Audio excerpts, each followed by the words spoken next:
नमस्कार, आप देख रहे हैं आज तक। आपके साथ मैं हूं सईद अंसारी। तो आज दंगल में हम बात करेंगे उत्तर प्रदेश के राजनीतिक दंगल की, जिसकी तैयारियों में सभी पार्टियां उत्तर प्रदेश में जोर शोर से जुट गई हैं। लेकिन अयोध्या से जो राजनीतिक सुगबुगाहट उठी है, उसकी गूंज बहुत ज्यादा सुनाई दे रही है। ऐसा बताया जा रहा है कि अयोध्या 2022 के लिए बीजेपी का लॉन्चिंग पैड बनने जा रही है और मुख्यमंत्री योगी आदित्यनाथ अयोध्या से चुनावी मैदान में ताल ठोक सकते हैं। अगर ऐसा हुआ तो अगले साल की शुरुआत में उत्तर प्रदेश विधानसभा का चुनाव काफी दिलचस्प हो जाएगा। हालांकि विपक्ष विकास के मुद्दे पर सवाल पूछ रहा है, लेकिन अयोध्या के उसी विकास के द्वारा बीजेपी उत्तर प्रदेश में सुनामी पैदा करने में लगी है, जिसका जायजा लेने मुख्यमंत्री योगी खुद अयोध्या पहुंचे हैं। अब ऐसे में सवाल ये कि क्या अयोध्या के रास्ते ही यूपी की कुर्सी पर एक बार फिर से बीजेपी अपनी पकड़ मजबूत करेगी और योगी आदित्यनाथ एक बार फिर से मुख्यमंत्री पद के लिए दावेदारी पेश करेंगे। क्या सांस्कृतिक नगरी अयोध्या से बीजेपी के लिए एक बार फिर से सत्ता की नगरी का रास्ता खुलेगा? क्या योगी आदित्यनाथ को अयोध्या से चुनावी मैदान में उतारकर बीजेपी 2022 की बाजी को पलट देगी? ऐसे ही विभिन्न सवालों के साथ और भी सवालों की हम बौछार करेंगे, लेकिन सबसे पहले आप देखिए हमारी ये विशेष रिपोर्ट।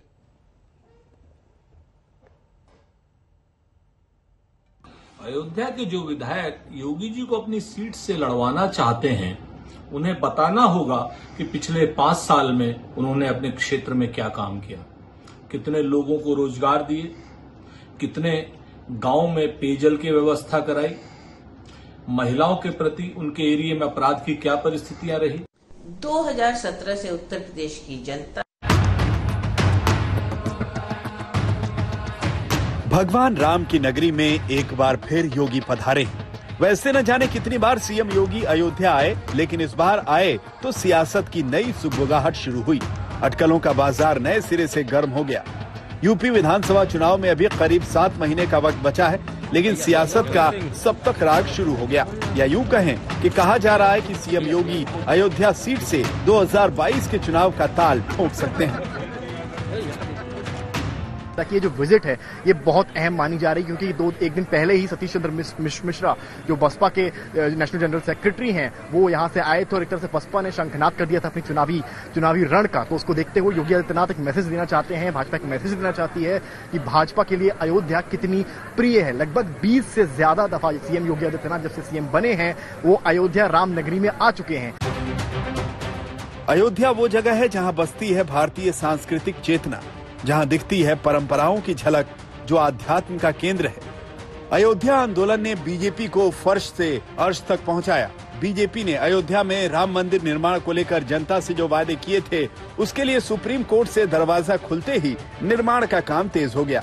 लेकिन इस आस्था के साथ अब बीजेपी अयोध्या के विकास के जरिए ऐसी बड़ी तस्वीर खींचना चाहती है जो इतिहास में दर्ज हो जाए। इसी का जायजा लेने के लिए योगी ताबड़तोड़ अयोध्या का दौरा कर रहे हैं।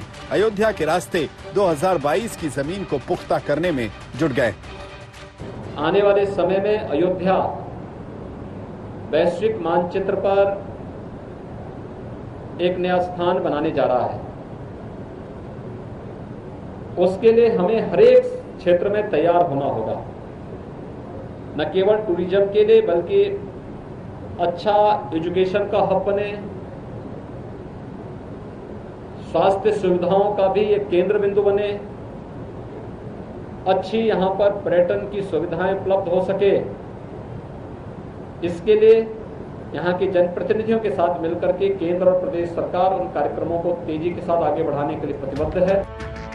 अगर अयोध्या से सीएम योगी चुनाव लड़े तो यूपी की सियासत में तरंगे पैदा हो सकती है, यूपी की सियासत बदल सकती है।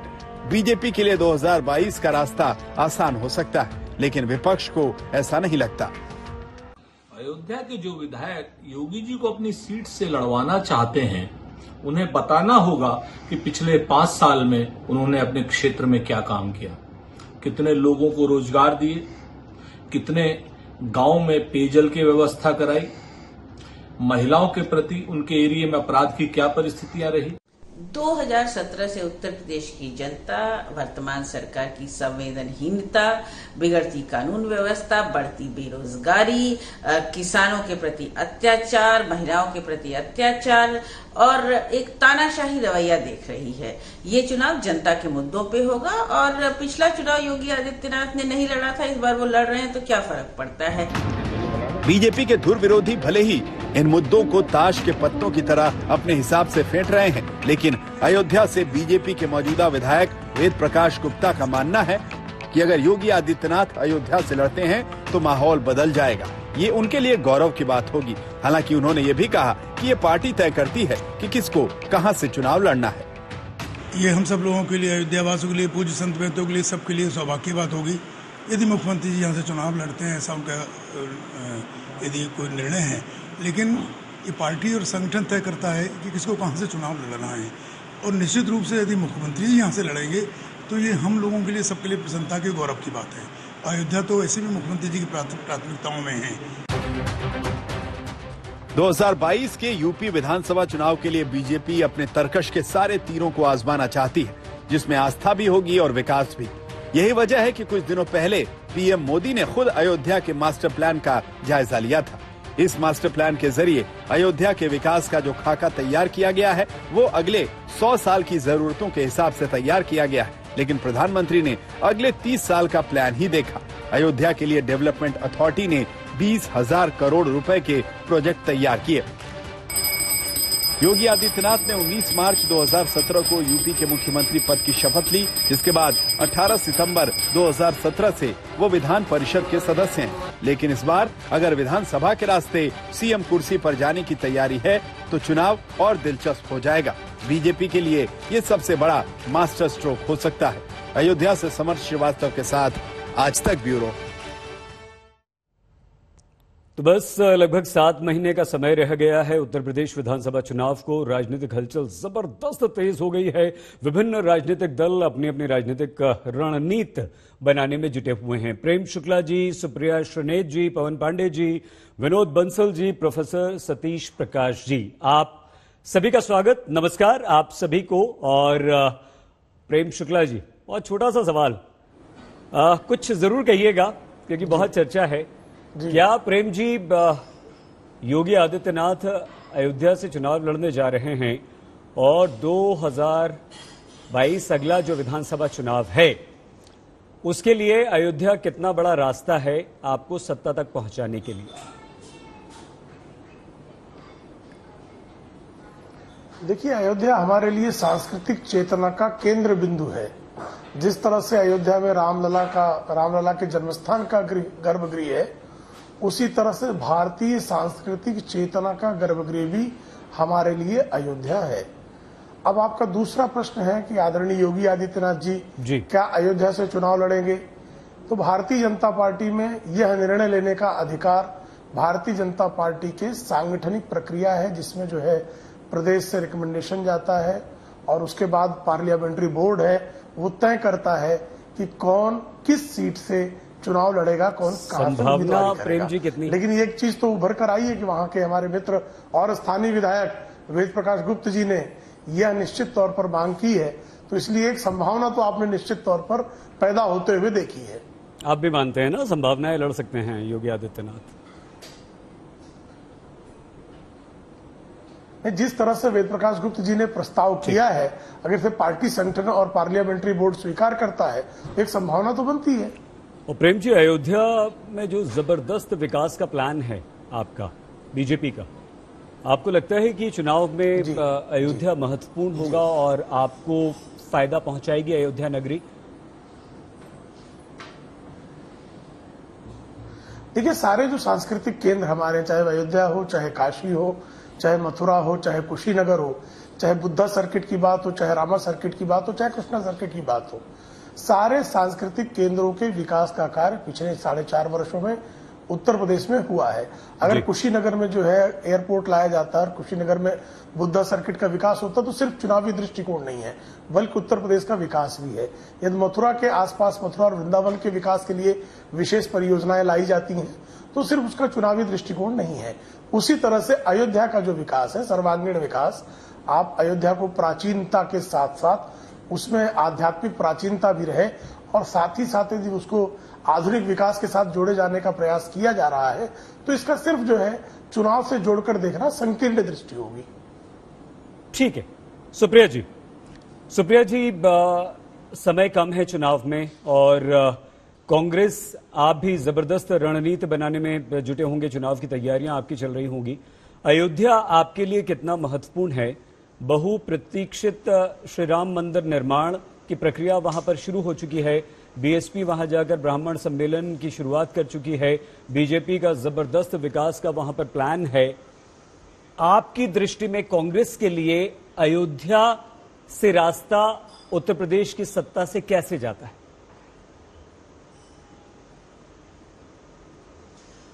धन्यवाद शो पे बुलाने के लिए। आप सभी लोगों को मेरा नमस्कार। मैं 2-4 बातें पहले कहना चाहूंगी और इसलिए कहना चाहती हूँ क्योंकि उत्तर प्रदेश से हूँ और उसी क्षेत्र से हूँ जहाँ की बातें हो रही हैं। जी। अयोध्या राजा राम की नगरी है, हमारा धर्म, हमारी संस्कृति, हमारी आस्था का प्रतीक है अयोध्या। तो मैं सबसे पहले तो ये सोच रही थी कि जब उत्तर प्रदेश के मुख्यमंत्री, सूबे के आला मुख्यमंत्री जब जाएंगे अयोध्या तो वो जरूर पता करना चाहेंगे कि जिन लोगों ने राम के नाम पर धांधली करी है, राम के नाम पर जमीनों का घोटाला किया है, श्री राम के नाम पर जो अग्नि परीक्षा उन्होंने अपने परिवार की दी थी, उनके नाम पर प्रॉपर्टी डीलर बन गए, उनकी वो क्लास लगाते और उसमें एक जांच आयोग गठित करते, लेकिन उन्होंने ऐसा कुछ नहीं करना वाजिब समझा। खैर, वो सूबे के मुख्यमंत्री, वो कहीं से भी चुनाव लड़ सकते हैं, लेकिन क्योंकि मेरे गृह क्षेत्र बगल गोरखपुर के हैं, ऐसा क्या डर है कि आज गोरखपुर से चुनाव लड़ने को तैयार नहीं है योगी जी? एक बार बाई इलेक्शन हार चुके हैं, मुख्यमंत्री बनने के बाद भाजपा वहां से हार चुकी है, लेकिन मैं जरूर जानना चाहती हूँ ऐसा कौन सा डर है? पता है आपको वो क्या डर है? ये वही डर है कि जब सूबे के मुख्यमंत्री आंदोलित छात्रों को कहते हैं अगर प्रदर्शन किया तो तुम्हारी प्रॉपर्टी जब्त कर लूंगा, ये भाषा, ये संस्कृति, ये डर किसी के अंदर बैठाना, क्या ये किसी सूबे के मुख्यमंत्री को शोभा देता है? मैं ये सवाल पूछना चाहती हूँ।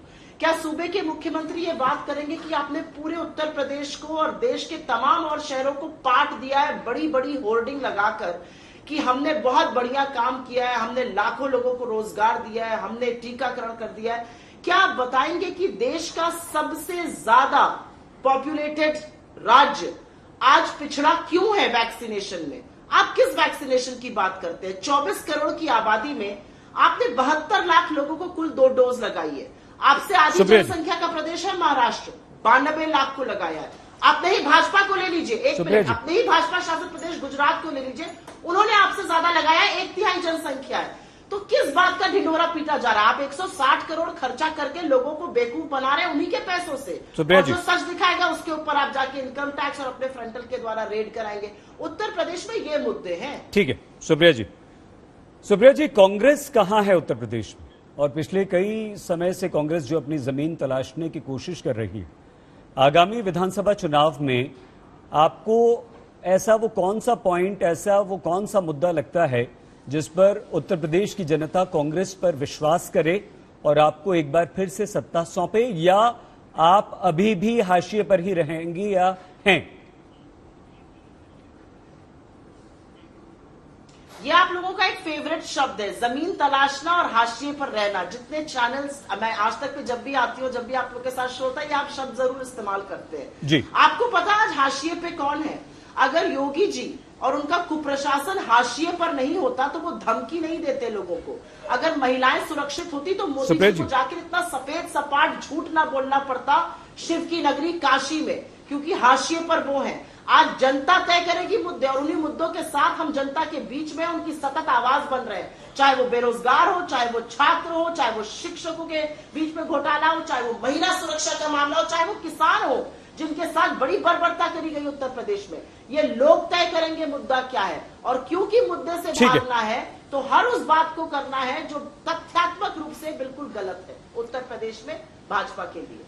ठीक है सुप्रिया जी, हमारे फेवरेट शब्दों का आपने उल्लेख किया यहाँ पर, और आगे और दूसरे शब्द भी इस्तेमाल करेंगे, लेकिन राजनीति में सुप्रिया जी बीएसपी, एसपी, उसके बाद बीजेपी, लेकिन सत्ता में उत्तर प्रदेश से कांग्रेस दूर है और इसीलिए वो हाशिए शब्द का इस्तेमाल यहां पर किया जाता है। खैर, आगे आपसे और बात करेंगे। पवन पांडे जी, आपके शब्द से कोई आपत्ति नहीं, आपने मुझसे पूछा तो मैंने इसीलिए जवाब ठीक है, नहीं हमें भी कोई आपत्ति, हमें भी कोई आपत्ति नहीं, हमें भी कोई आपत्ति नहीं, लेकिन शब्दों का भरमार है सुप्रिया जी। और अगर आपको ये दो शब्द पसंद नहीं है तो दूसरे शब्दों का इस्तेमाल करेंगे आपके साथ, कोई दिक्कत नहीं।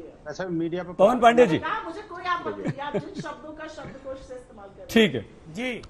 पवन पांडे जी, अयोध्या से डर लग रहा है। अयोध्या का जो एक विकास का बहुत लंबा चौड़ा बीजेपी ने प्लान बना दिया है, क्या उससे कहीं ना कहीं डर लग रहा है आपको, जब ब्राह्मणों की शरण में जा रहे हैं? और क्या सिर्फ उत्तर प्रदेश में ब्राह्मण रहते हैं और कोई नहीं रहते?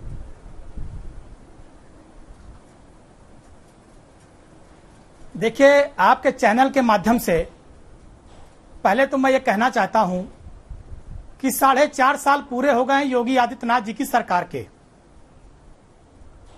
भारतीय जनता पार्टी के प्रवक्ता भी आपकी इस डिबेट में मौजूद हैं जी। एक कोई काम बता दीजिए जिसका शिलान्यास और उद्घाटन दोनों योगी आदित्यनाथ जी ने अयोध्या की धरती पर किया हो। दूसरी बात, 2012 से लेकर 17 तक श्री अखिलेश यादव जी की सरकार थी। अयोध्या में सीवर लाइन का काम, अयोध्या में अंडरग्राउंड बिजली केबलिंग का काम, पंचकोसी परिक्रमा मार्ग के उच्चीकरण का काम, 15 करोड़ लागत से भजन स्थल बनाने का काम, पौराणिक पेड़ों को, पीपल, पारिजात, नीम जैसे पेड़ों को परिक्रमा मार्ग के किनारे लगाने का काम, 14 कोसी पंचकोसी परिक्रमा और मेला में आने वाले श्रद्धालुओं के लिए शौचालय बनाने का काम, अयोध्या में 100 से ज्यादा इंटरलॉकिंग सड़कों का निर्माण, अयोध्या में ढेर सारा काम समाजवादी पार्टी की सरकार में हुआ है।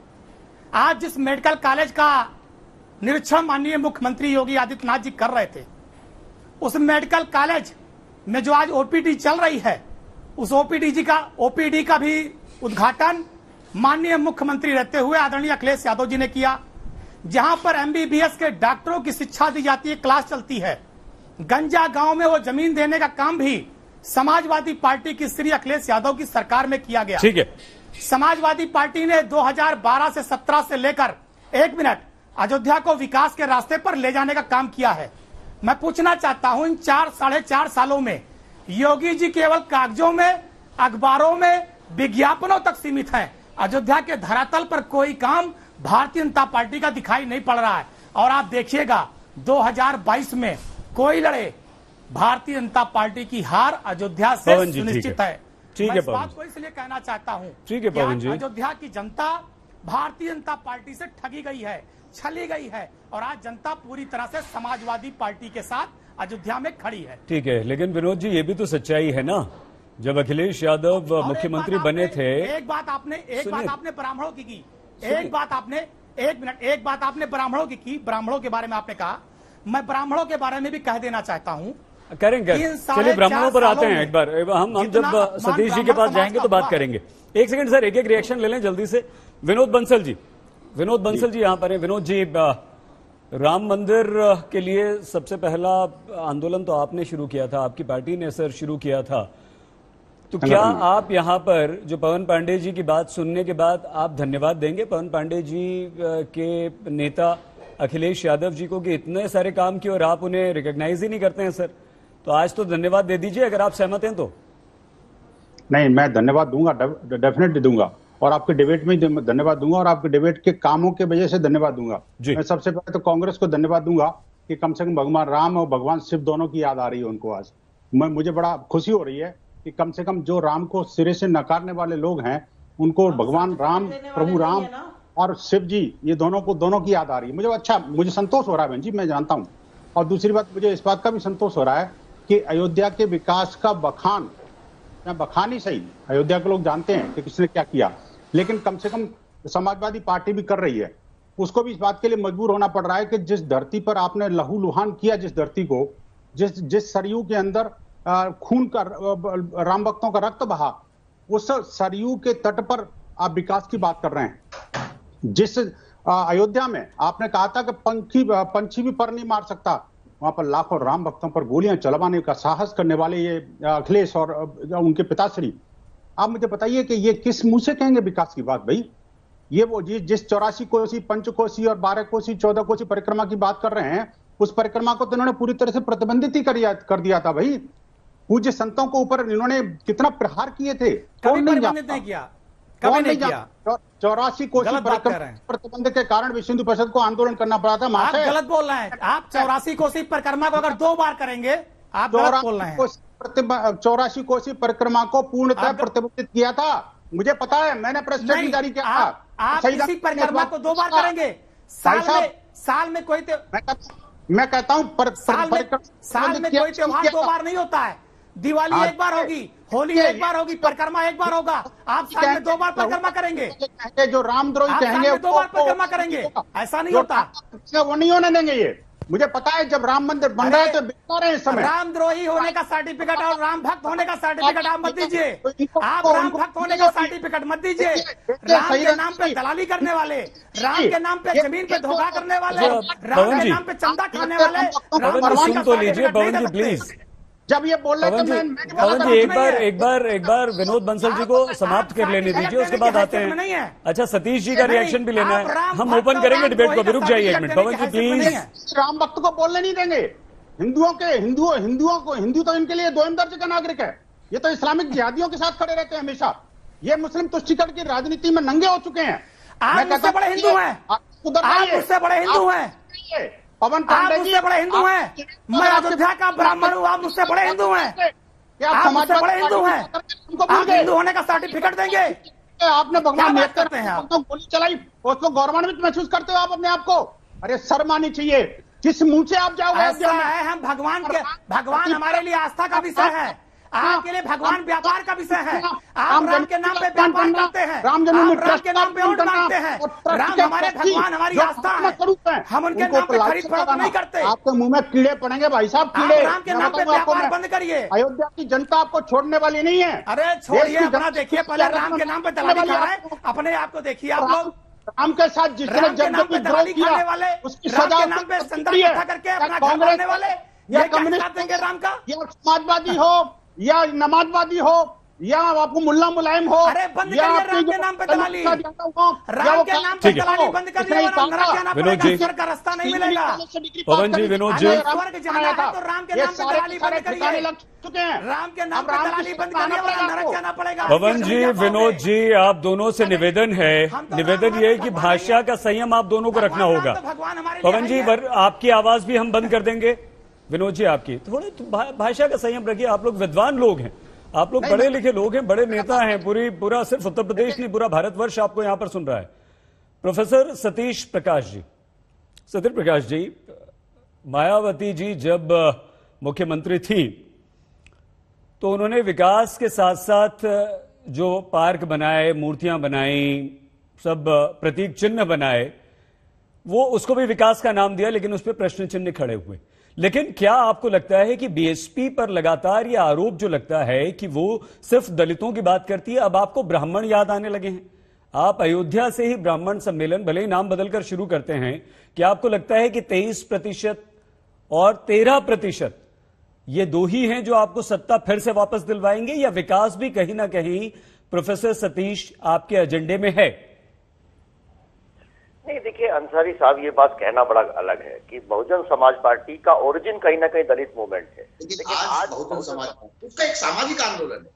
सामाजिक आंदोलन में कहीं ना कहीं एक वर्ग विशेष की आप बातें करते हैं, लेकिन जब आप राजनीतिक आंदोलन में होती है तो तमाम बहुजन समाज पार्टी इस देश की नेशनल पार्टी है और 4 बार उत्तर प्रदेश में सरकार भी चलाई है। और 4 बार में उत्तर प्रदेश में सरकार कैसी चलाई है आप भली भांति परिकार से जानते हैं। उसको एक वर्ग विशेष की हो सकता है कि जो कमजोर वर्ग है, चाहे वो जाति रूप से कमजोर हो, चाहे वो सामाजिक रूप से कमजोर हो, चाहे वो आर्थिक रूप से कमजोर हो, चाहे वो लैंगिक रूप से कमजोर हो, ये हमारी नैतिक जिम्मेदारी है। ब्राह्मण सम्मेलन क्यों सतीश? कोई भी कमजोर की आवाज उठाना अपराध नहीं हो। प्रेम शुक्ला जी, अब साफ तौर पर पवन पांडे जी ये कह रहे हैं, प्रेम जी, कि भाई अयोध्या में सब कुछ तो हमने किया, आप तो सिर्फ श्रेय ले रहे हैं, और अभी भी मंदिर निर्माण जो है वो 2022 से कहीं आगे की बात है। तो क्या आप इस बात को मानते हैं या नहीं? देखिए, अयोध्या में जो अयोध्या जानी किसके लिए जाती है? प्रभु रामचंद्र जी के लिए जानी जाती है। अयोध्या में मस्जिद बनाने पर आमादा कौन था? जफर याब जिलानी, जो समाजवादी पार्टी ने जिसको एडिशनल एडवोकेट जनरल बनाया था, और जो बाबरी के पैरोकार थे, जिन लोगों ने अयोध्या में सैकड़ों राम भक्तों का रक्त बहाया और ये कहा 2017 के चुनाव में भी कि अगर आवश्यकता पड़ती तो और खून बहा देते। अब उन सब ऐसे जो बाबरवादी थे, उन बाबरवादियों को क्या अयोध्या नहीं जानती है? और अयोध्या में विकास कार्यक्रम जो हमारे हैं, उन कार्यक्रमों को तो आज तक स्वयं जो है अपने स्क्रीन पर गिना रहा है। आपने कभी जो है 2012 से लेकर 2021 में हम बैठे हैं, कभी समाजवादी पार्टी द्वारा किए गए कामों को भी गिनाने का आपको अवसर मिला? क्यों नहीं मिला? क्योंकि सब काम जो है जैसे सारे जिलों में काम होते थे विकास, उस तरह से अयोध्या, लेकिन अयोध्या को फोकस करके कि आज प्रति एक नई अयोध्या हमको बसानी है, हमको सारी सुविधाएं अयोध्या के लिए देनी। अयोध्या में कि दिवाली वैश्विक स्तर पर कब से मनाई जाने लगी? क्या दिवाली उसके पहले नहीं होती थी? क्या राम भक्तों को दिवाली मनाने की इच्छा पहले जागृत नहीं होती थी? ये कब दिवाली मनाई जाने लगी? मुख्यमंत्री आप ही बता रहे हैं कि 20 दौरे मुख्यमंत्री महोदय के हो गए हैं। कितनी बार समाजवादी पार्टी के मुख्यमंत्री अयोध्या जाते थे और कितनी बार रामलला के दर्शन किए? एक बार बता दे मुझे, किसी को कहीं भी किसी की स्मृति में हो, कोई भी आपके पास इस तरह से रामलला के दर्शन की तस्वीर, चाहे मुलायम सिंह यादव जी मुख्यमंत्री रहे हो, 1989 से 91 में मुख्यमंत्री रहे, 2 बार रहे, क्यों चिल्ला रहे हैं भाई, क्यों चिल्ला रहे हैं? अभद्रता आपका संस्कार हम समझ रहे हैं। तथाकथित ब्राह्मणों का जो संस्कार है, जिनका ब्राह्मण संस्कारों से कोई लेन देन नहीं है, व्यभिचारी ब्राह्मणों को जो है जब ब्राह्मणों का चोला ओढ़कर उतरते हैं तब बाबरवादियों के तलवे चाटने के अलावा उनके पास कुछ नहीं होता। प्रेम जी भाषा आपको मुबारक हो। व्यभिचारी ब्राह्मण तलवे चाटने प्रेम जी क्या? प्रेम जी किस तरह की भाषा का इस्तेमाल कर रहे हैं? आप जैसे दलाल मुझे ब्राह्मण होने का सर्टिफिकेट नहीं दे सकते। दलाल तुम दलाली करने वाले लोगों को मुंबई की सड़कों पर तुम्हारा खानदान दोबारा ब्राह्मण होने का सर्टिफिकेट नहीं दे सकते। के पीठ में 2 कौड़ी के मामा के पीठ में खंजर ब्राह्मण होने का। अब ब्राह्मण तुम बताओगे मुझे? व्यभिचारी ब्राह्मण के पीठ में व्यभिचारी ब्राह्मण। हाँ, बात करिए, लंपटता करने वाले ब्राह्मण, मामा की पीठ में चूड़ा घोपने वाले, अपने शब्दों का व्याकरण ठीक करो। प्रेम शुक्ला तुम्हारी दलाली में जानता हूँ। औकात तुम बताओगे मुझे? औकात में रहो। अरे पवन मियां 2 कौड़ी के दलाल तुम मेरी ब्राह्मण होने का सर्टिफिकेट दोगे? चुनौती, लेकिन पवन अपनी औकात अपनी हैसियत में बात करना तुम्हारी औकात जानता हूँ मैं। सही भाई इनकी भाषा बताओ। ये चवन्नी छाप चिरकुट बैठा हुआ है, फर्जी बात कर रहे हो चैनल पे बैठ सही हो जाओगे। 2 कौड़ी के दलाल के हैसियत से बात करना, ज्यादा बकवास तुम्हारी इतनी हैसियत नहीं है मुझे ब्राह्मण होने का सर्टिफिकेट। भाषा सर भाषा पवन जी, प्रेम जी आप दोनों को रोकना चाहेंगे यहाँ पर। सीमा लांघ रहे हैं आप दोनों, आप सीमा लांघ रहे हैं। मुझे मालूम है राज्यसभा बनने के लिए पवन जी प्रेम जी नहीं बन पाओगे। ये दोगलाई करते रहो ऐसे ही। इसकी स्थिति देखिए किस तरह से तुम दोगले हो। जैसे इसका पवन जी प्रेम जी मुंबई की सड़कों पर अफसोस होता है। मालूम है कैसे अपनी दलाली बंद करो। चैनल है ये पवन मियां अपनी दलाली बंद करो। मिला नहीं रहा हूँ तुम्हारे। पवन मियां पांडे क्यों इतना जो है बिलबिला रहे हो? तुम्हारी बिलबिलाहट बता रही है कि मैंने सही जगह उंगली रख दी है। आप बाबरवादियों के तलवे चाटो, यही आपका तथाकथित ब्राह्मणत्व है। आप लगातार बाबरवादियों के तलवे चाटो, लगातार राम भक्तों का रक्त बहाने वालों की दलाली करो, यही आपके भाग्य में है। करो। सुप्रिया श्रीनेत जी, सुप्रिया जी से सवाल पूछे उससे पहले प्लीज आप लोगों से निवेदन है, प्रेम जी पवन जी, आप पढ़े लिखे लोग हैं, पूरा देश आपको देख रहा है, भाषा की मर्यादा तो रखिए प्लीज। क्या अब हम आपसे कहेंगे, सुप्रिया जी ने 2 शब्दों पे आपत्ति की थी, क्या आप लोगों के पास शब्दों की कमी है? क्या आप लोगों के पास मुद्दों की कमी जो इस तरह की भाषा का आप लोग इस्तेमाल करते हैं? सुप्रिया जी, क्या अयोध्या नगरी से ही 2022 विधानसभा चुनाव का रास्ता निकल रहा है या आपको अपना कोई अलग रास्ता दिखाई देता है? मुझे लगता है उत्तर प्रदेश की 24 करोड़ जनसंख्या को अलग रास्ता दिखाई देता है और वो शायद भाजपा को नहीं दिखाई देता और इसीलिए इतना बौखलाहट आपको दिख रही है। आपके शो पर अभी जिन शब्दों का प्रयोग हुआ है मुझे लगता है बहुत ही निंदनीय है। हम राजा राम की नगरी की बात कर रहे हैं जो मर्यादा पुरुषोत्तम है, जो कर्तव्य और निष्ठा का प्रतीक है। और इसके पहले किसी ने बोलना चाहा था कि श्री राम और शिव याद आ रहे हैं। आप यहां पर बैठकर किसी को स्टेटमेंट इशू करने वाले, सर्टिफिकेट इशू करने वाले काम मत करिए। जो भक्त है वो भक्त ही रहेगा, जो धांधली कर रहा है भगवान के नाम पर, बेवकूफ जो आप बार बार बोलती है, बेवकूफी की हद तक बार बार बेवकूफ शब्द का जो प्रयोग करती है वो तो भाषा का श्रृंगार हुआ करता है। बेवकूफी की हद तक बेवकूफ का जो प्रयोग करती है वो तो भाषा का श्रृंगार हुआ करता है ना मातेश्वरी भवानी मैया। आप जो बार बार बेवकूफ बोलती हैं, बेवकूफी तो भारतीय भाषा संस्कृति के श्रृंगार का प्रतीक है ना। प्रेम जी बोल लेने दीजिए सुप्रिया जी को। आप उनको टोकते भी नहीं है। जब बेवकूफ बार बार बोलती, बेवकूफी की हद तक बेवकूफ बोलती है, तब तो ये भाषा का श्रृंगार होता है आज तक की दृष्टि में। आज तक ने तो भाषा के श्रृंगार सौष्ठों के लिए गारंटी ले रखी है, उसको बेवकूफ बार बार। ठीक है सर। प्रेम जी प्लीज सुप्रिया जी अपनी बात पूरी कीजिए और कुछ कांग्रेस का भी रोड मैप बताइए ना। सुप्रिया जी आप भी बताइए ना कि आप चुनाव में क्या मुद्दे लेकर उतरेंगी। आप भी बताइए ना कि अयोध्या, क्योंकि अब सब राजनीतिक दल जा रहे हैं, सब हो रहा है, ब्राह्मण सम्मेलन वहां पर हो रहा है, आते हैं सतीश प्रकाश जी से, हम भी उनसे भी पूछेंगे क्षत्रियों ने क्या गुनाह किया था। उन्होंने तो आपको सत्ता दिलवाई है, लेकिन अभी ब्राह्मणों की शरण में आपको पता है। सुप्रिया जी प्लीज। सही जी आपको पता, बोलिए बोलिए सुप्रिया जी। सही जी आपको पता है मैं इनसे क्यों नहीं उलझी, क्योंकि इनका असली चेहरा और इनकी असली मर्यादा जो भी है ही नहीं, मर्यादा विहीन होती है, ये दिखना चाहिए लोगों को दिखनी चाहिए। इसमें मैं इनसे उलझती नहीं। कोई राहुल गांधी नहीं बनता। मेरा चेहरा बहुत स्पष्ट है, मेरा चेहरा बहुत स्पष्ट है। मैं कोई राहुल विंची होकर राहुल गांधी नहीं बनता, मैं एंटोनियो मायनो होकर सोनिया गांधी नहीं बनता, प्लीज पूरी कीजिए जल्दी से आगे बढ़े। जनेऊधारी ब्राह्मण नहीं बनता। मेरा चेहरा बहुत स्पष्ट है।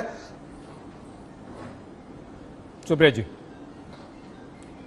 सईद जी आपको पता है भारतीय संस्कृति का सर्टिफिकेट देने वाले ये जो लोग यहाँ पर बैठे हैं, ये एक औरत की मर्यादा और उसकी इज्जत तक नहीं जानते हैं। ये हिंदू धर्म के ठेकेदार ये नहीं जानते हैं कि एक औरत की डोली उसके घर आती है, उसकी अर्थ की जाती है। जब एक औरत एक आदमी के नाम का सिंदूर लगाती है ना, उसको बार बार बदतमीजी से उसका नाम लेना अपनी औकात दिखाती है। बेवकूफ आदमी, दोगले, बिल्कुल दोगले हो तुम, दोगले और बेवकूफ आदमी ठेकेदारी करने वाले चुप रहो, ठेकेदारी करने वाले पूरी तरह से इनके प्रदेश जानता है, बैठी हुई लाशों पर जवाब नहीं है। तीन रोज बेरोजगार आत्महत्या करते हैं, जवाब नहीं है। औरतों का दिन दहाड़े रेप होता है, जवाब नहीं है। बदतमीजी करने के लिए यह भक्त बेहुदा आदमी आकर बदतमीजी करता है। क्या बदतमीजी करते हो? चुप रहो, अपना मुंह बंद रखो। सबको गाली देने के लिए यहाँ पर बैठा हुआ है। हर बदतमीजी दिख रही है, आपकी बदतमीजी दिख रही है। अपना मुंह बंद रखो, गाली तू दे रही है, गाली तू दे रही है। करता है, ये ठेकेदारी करने वाले लोग हैं, ये प्रॉपर्टी डीलिंग करने वाले लोग हैं, अभद्रता करने वाली बेहुदे आदमी महिला के चोले में जो है। सुप्रिया जी आज भी शुरू हो गई। और बदतमीज आदमी। सुप्रिया जी देखिए, जो प्रेम जी पवन जी से बोल रहे थे, सुप्रिया जी उन्हीं शब्दों का आपने इस्तेमाल यहाँ पर शुरू कर दिया। सुप्रिया जी एक छोटे से सवाल का जवाब दे सकती हैं आप। उसकी ब्याहता औरत को इन शब्दों का प्रयोग किस तरह से कर रही है? ये महिला के नाम पे कलंक है, ये महिला के नाम पे कलंक है, मातृशक्ति के नाम पे कलंकित करने वाली महिला है। मैंने इनके मुंह में बीच में नहीं बोला था, लेकिन बदतमीज आदमी को बीच में बोलना था, बक रही है तू। संस्कृति अपनी बता रही है ना, अपनी संस्कृति बता रही है तू, तू तेरी संस्कृति बता रही है। गाली सुनाना चाहते प्रेम जी, सुप्रिया जी यही सुनाना चाहते हो ना, गुंडई करते हैं उत्तर प्रदेश में, गुंडों की भाषा बोलते हैं। अयोध्या नगरी कितना महत्वपूर्ण है सुप्रिया जी आपको? चुनाव के मद्देनजर आपको क्या लगता है? बदतमीज आदमी कहीं का। सुप्रिया जी अयोध्या कितना महत्वपूर्ण है आपके लिए, और आपको लगता है कि विधानसभा चुनाव में बहुत अयोध्या प्लीज बताइए। अयोध्या सबके लिए महत्वपूर्ण है। अयोध्या का हमारे सांस्कृतिक और हमारे धर्म से लेना देना है। यहाँ पर बैठ के ये फालतू के ठेकेदार ना बने भगवान राम के। आप अपनी बात कीजिए प्लीज। कर रहे हैं भगवान राम, प्लीज अपनी बात कीजिए। जो प्रॉपर्टी डीलर बन गए, प्लीज अपनी बात कीजिए सुप्रिया जी। जो तीन बेरोजगार रोज आत्महत्या करते हैं उत्तर प्रदेश में, जो 3 बेरोजगार रोज आत्महत्या करते हैं उत्तर प्रदेश में, ये उनकी लड़ाई है। जो 66% अपराध बढ़ा है महिलाओं के खिलाफ, ये उनकी लड़ाई है। जो राजनीतिक संरक्षण मिलता है अपराधियों को, ये उनके खिलाफ लड़ाई है। चुप, बिल्कुल चुप, मत बोला बदतमीज आदमी। चुप रहे। 14,000 करोड़ किसानों का बकाया है, गन्ना किसानों का, ये उनकी लड़ाई है। ये छात्रों को जिनकी प्रॉपर्टी जब्त करने की बात होती है, उनकी लड़ाई है। ये बहुत ही बेहुदा और बदतमीज आदमी है जो सबके बीच में बोलेगा और मेरे लीडर को अगर गाली दी इस बेहूदी महिला के पास कोई तर्क नहीं है। तुम्हारी औकात है। इस बेहूदी महिला के पास कोई तर्क नहीं है। सिर्फ जुबानी जुलाब प्रकट हुआ है इसके मुंह से। वाले योगी को डिफेंड कर रहे हो। मैंने तो बोला नहीं था। मेरे लीडर के खिलाफ अगर कुछ बोलोगे तो विश्वविद्यालय से निकली हुई के खिलाफ आते हो। किसकी सुपारी खाई है? सतीश प्रकाश सबको दिख रही है तुम्हारी। पप्पू पी कर रही है। पप्पू दिमाग का इलाज कराओ, पागल घोषित हो जाओगे बहुत जल्दी। पार्टी का जो है पागल घोषित हो जाएगा बहुत जल्दी। इनका कराइए। क्या संदेश जा रहा है, आप लोग सोचिए। आप इस तरह की भाषा का इस्तेमाल करते हैं, एक दूसरे पर इस तरह के लांछन लगाते हैं, इस तरह के शब्दों का प्रयोग एक दूसरे के लिए करते हैं, अपने अपने राजनीतिक प्रतिद्वंदियों के लिए। उनका सम्मान, उनकी इज्जत भी होती है, मुद्दों पर लड़ाई करिए। क्या संदेश आप लोग दे रहे हैं, प्लीज सोचिएगा।